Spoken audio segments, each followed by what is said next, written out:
उत्तर पुणे जिल्ह्यातील जुन्नर तालुक्यात झालेल्या जोरदार अवकाळी पावसामुळे या भागातील कांदा पिकाचं मोठं नुकसान झालंय। आपण या ठिकाणी पाहू शकताय, या शेतामध्ये कांदा पिकाची काढणी चालू होती।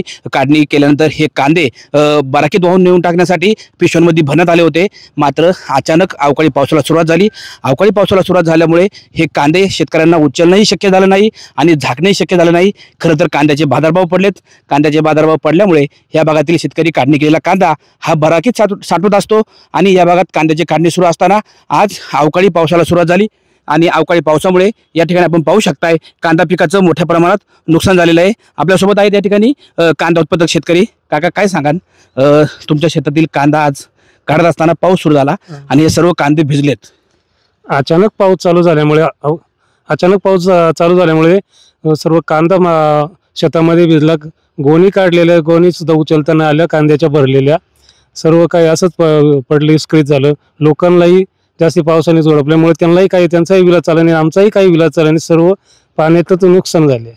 खरं तर आता कांदा हा भिजलाय, काही कांदा काढायचा शिल्लक आहे। शिल्लक राहिलेल्या कांद्यावरती ह्या पावसाचा काय परिणाम होऊ शकतो आणि हा जो कांदा भिजला याच्यावरती पावसाचा काय परिणाम होऊ शकतो? हो, त्याला आलेली जी पत्ती आहे ना, भिजल्याच्या नंतर जी पत्ती आलेली असते ती निघून जाते। त्याला सफेद चट्टा येतो, मार्केटमध्ये चालत नाही, त्यामुळे तो बदला म्हणूनच विकला जातो, म्हणून त्याचा अतिमोलच भाव झाला आहे।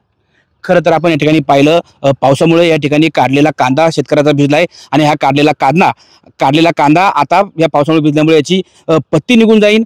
कांदा सडण्याची भीती आहे आणि कांद्याला सफेद चट्टा पडणार असल्यामुळे हा कांदा बदला म्हणून विकावा लागेल आणि याला शेतकऱ्याला कमी बाजारभाव मिळणार आहे। सचिन तोडकर, न्यूज 18 लोकमत, जुन्नर, पुणे।